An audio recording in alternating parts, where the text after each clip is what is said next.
What's up everyone, Dylan here. I wanted to hop on for another episode of the weekly analysis video. With that said, we'll hop right into it. Before I move on to this week, I wanted to go back to the last time I posted just to bring everyone up to speed. So the last time I posted a video was Thursday, October 23rd on this day here. Okay? A main topic in that video was going over the fact that since this day here, October 10th, onwards to that what I circled, right, from here to there, the fact that hedge funds and asset managers were relentlessly shorting stocks despite the S&P and the Nasdaq being 1% away from all-time highs. Okay, so I showed two data points, one from Goldman Sachs and one from Deutsche Bank, that proved that that was in fact the case. And basically what I was saying is, the closer the indices get to all-time highs, those stubborn shorts, right, that short interest in the S&P and the Nasdaq are going to have to get covered. And if and when those hedge funds and asset managers were to cover their shorts, it would have set up for a short covering rally, right? A short squeeze. And that's exactly what we saw, right? So what ended up happening from there, the S&P and the Nasdaq both made all-time highs.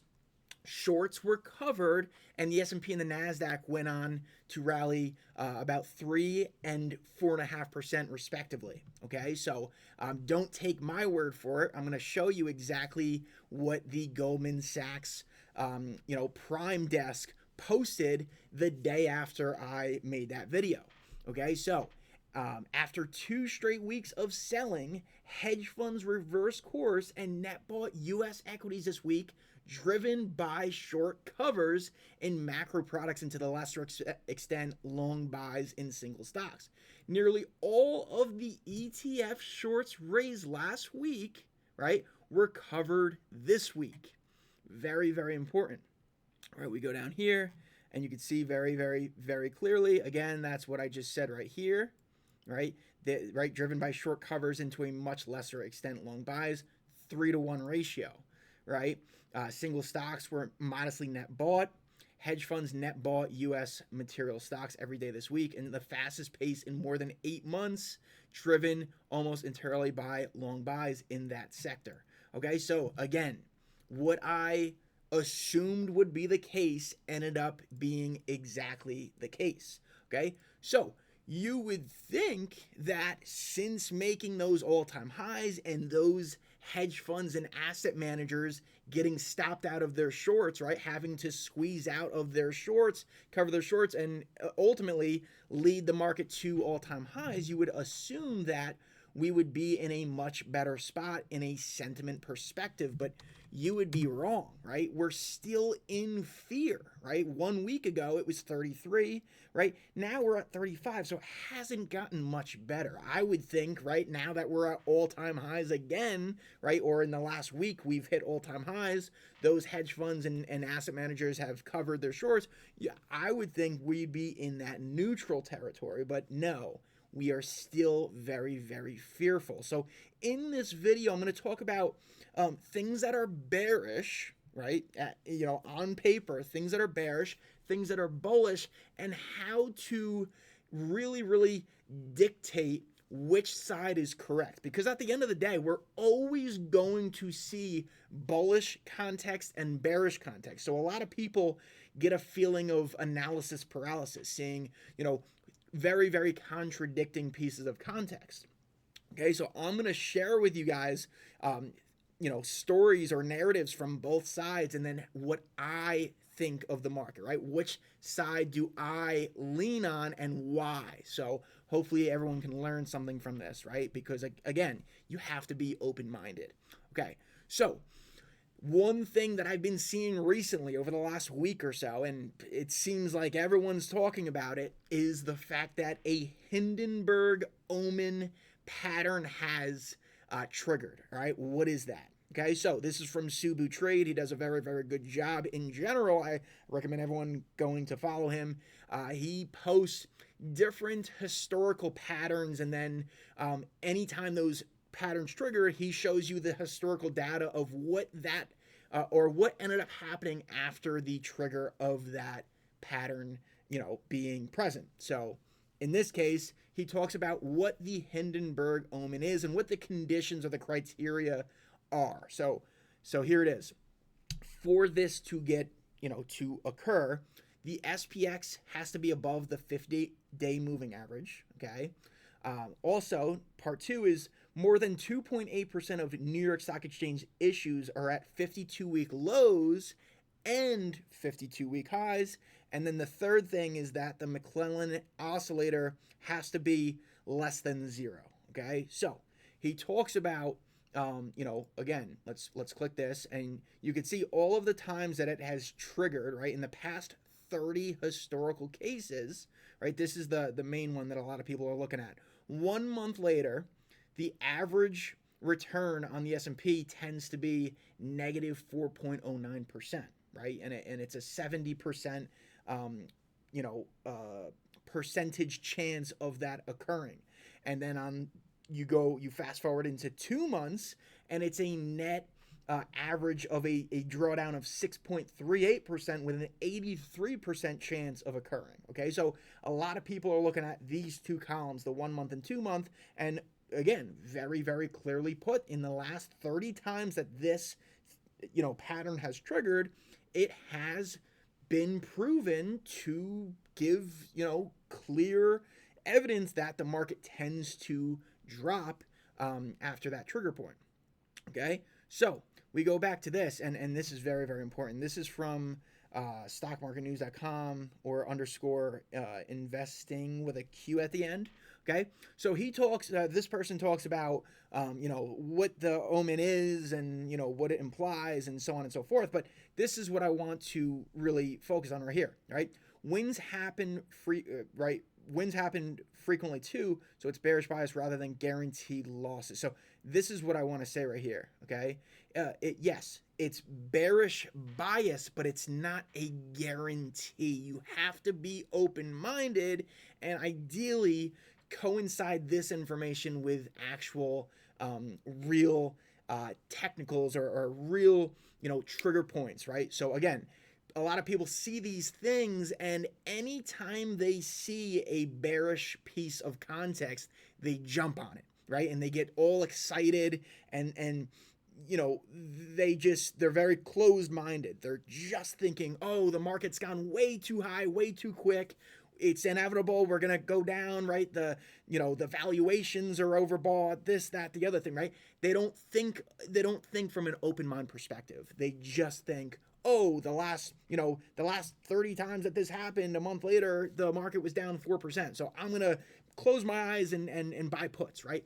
So again, yes, this is a piece of evidence that tends to coincide with a market turnover, okay? I'm not sitting here and telling you guys that that is not the case, okay? Another thing that is bearish as of this moment is the put to call ratio, okay? This is from Goldman Sachs, right? This was posted, I believe the 31st, so a few days ago. You can see historically, such low skew readings have tended to coincide with short-term consolidation or reversals as optimism peaks.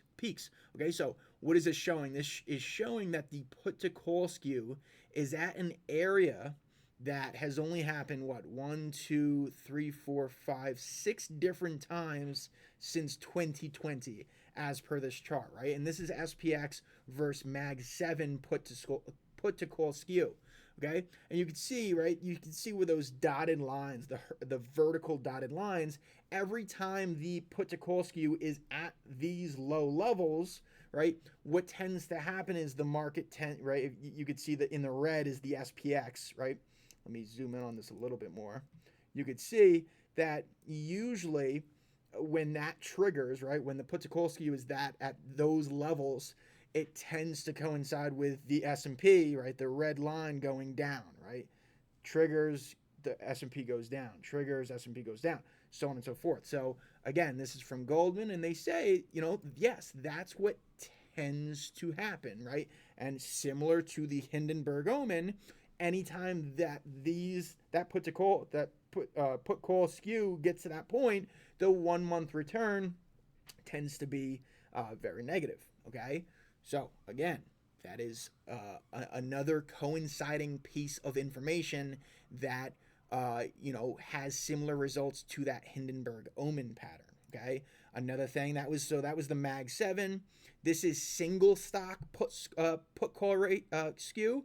Right? Same deal. It shows crowding into upside positioning. And the reason that is, right, is because, right, it's something that I've been talking about very, very, very frequently over the last few videos. This is the most hated rally. A lot of people have missed out on the vast majority of the rally since April. It's been a combination of folks relentlessly shorting, right, with a stubborn bias. It's a lot of folks being in money markets, right? There's the highest amount of dollars in the money markets of all time. It's over $7 trillion. So a lot of people are on the sidelines. They're not seeing or they're not participating in this crazy historical rally that we've seen since April lows. Okay, so now coming into that Q4, they're like, oh my gosh, we've missed out on so much of this rally, and it continues and continues and continues. It's resilient as anything.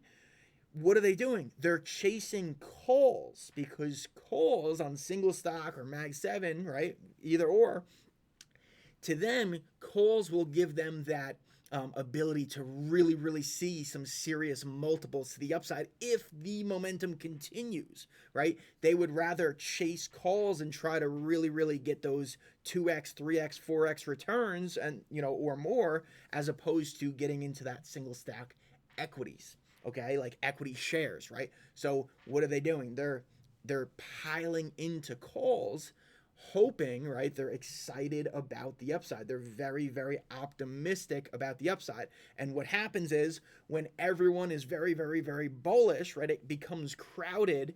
And what tends to happen is the market will reverse course and start to go to the downside.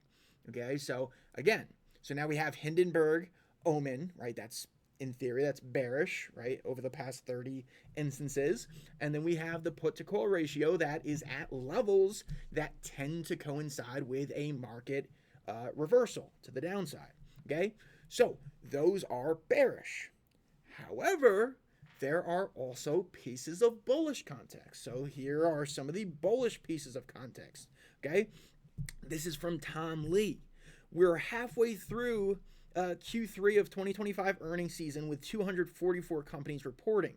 83% of companies are beating, and overall beats are plus 4.3%, which implies overall 12% EPS growth year over year. There are many sectors posting double-digit growth. So this is not only an AI story, but rather demonstrates U.S. corporates and multinationals are able to generate strong earnings gains despite the largest tariff increases in U.S. history. Recall, many economists predicted that U.S. profit margins would collapse by this quarter, right, due to tariff surges, and those folks are wrong. Okay, another piece of bullish context. In 2025, the Fed only started cutting in September. This mirrors similar instances in September of 1998 and September of 2024. In both instances, the S&P 500 gained 13% in the fourth quarter. Okay, so because the Fed just started cutting rates in September, that tends to be a very, very bullish piece of context when paired with the bullish supportive flows in that Q4 seasonality aspect as well. Okay, so and again, this is another piece of bearish context in terms of breadth, and we just went over that with the Omen or the Hindenburg Omen, but this is another thing that you could kind of turn into being bullish, right? Thursday, right, the breadth was very, very poor, extremely poor. 398 companies finished lower on the day within the S&P, despite the index level finishing in the green. Okay, 398 is the highest number of daily decliners on a positive SPX day we have seen since the year of 2000. right? Over 25 years ago. The underlying market breadth is still very poor, with most of the gains concentrated in tech. This can't continue in perpetuity.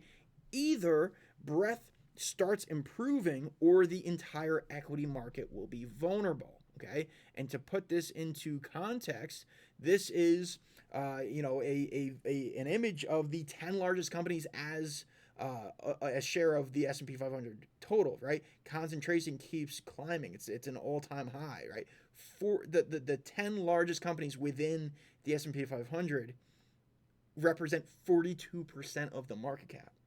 That's insane, okay? Now, the reason I say you can argue it's bearish or bullish is because of this, right?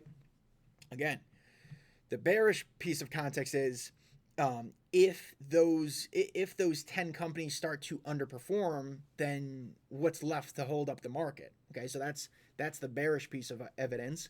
But then again, the bullish piece is the fact that if those leaders continue to outperform, either go sideways or up, right? What it can set up for is the lagging names, right? The call it 480 other names, 490 other names can start to catch up. And by catching up to the leaders, that provides a large amount of support for the overall indices, or index, whatever you want to call it. Okay. So again, that you could kind of argue both sides. Okay. So now we talked about bearish, right? Put to call ratio being at, it shows that a lot, the crowd is chasing the upside. Also the Hindenburg Omen, right? But then again, the whole, Fed cutting rates as of September, right? I've gone over it numerous times, right? The seasonality aspect, right? And in plain English, the fact that bulls continue to buy the dip. I showed you guys, I talked about my thesis as to why I bought the dip on that day. That was not the last video, but the one prior to that. So if you guys are wondering, if you guys didn't see that, I recommend looking at that video because I talked about the bullish thesis. Why did I buy the dip when a lot of people were fearful, right?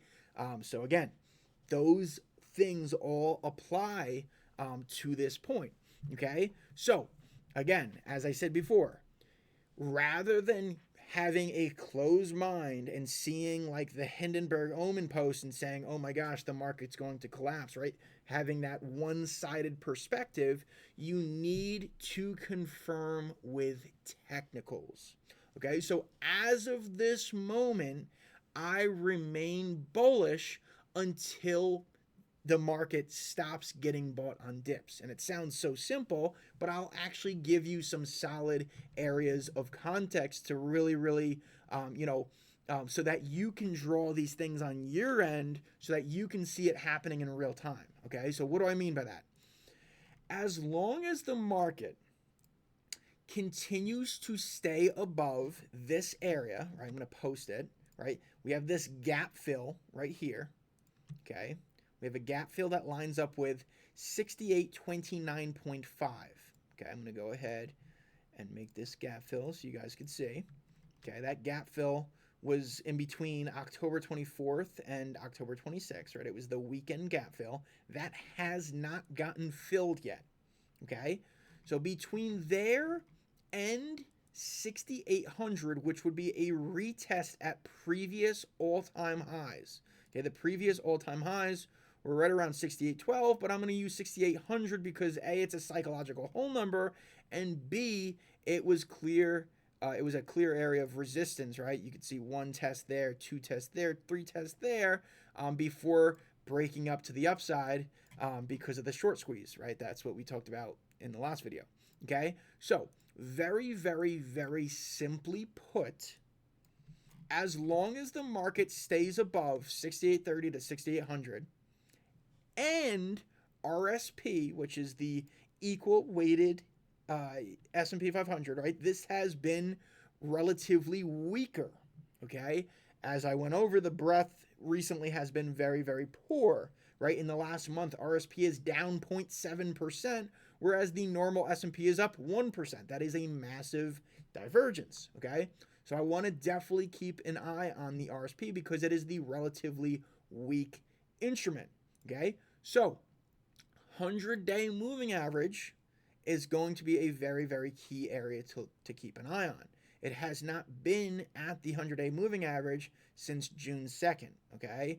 And similar to the S&P and the Nasdaq, the dips continue to get bought, okay? So if the weaker index is able to sustain value above the 100-day moving average, the bulls remain in control, whether you like it or not. That is a fact, okay? So as long as the RSP stays above the 100-day moving average, which at the time of me making this video is 186.11, and the S&P stays above that 6830 to 6800 level, right? Those two levels combined, without a doubt, and very little argument, if not no argument whatsoever, the bulls remain in control. I don't care about Hindenburg Omen and the put to call ratio being at areas that tend to coincide with, market reversal. I don't care about that because what's the price showing you? The price is the telltale sign. Okay? So there's so many pieces of bearish information out there. The government shutdown extended over 2 weeks. This, that, the other thing, right? Oh, AI is in a bubble, this, that. There's fear. The market's in fear territory, right? But bulls continue to remain resilient. Bulls continue to defend each dip. So unless RSP drops below the 100-day moving average and the S&P drops below 6,800, I remain bullish, okay? And I continue to scale out of the companies that I bought at these lows on October 10th, okay? So that is where I'm at. Hopefully you guys understand where I'm coming from. Again, as a trader, you're always going to see pieces of bullish information and bearish information. That is a fact.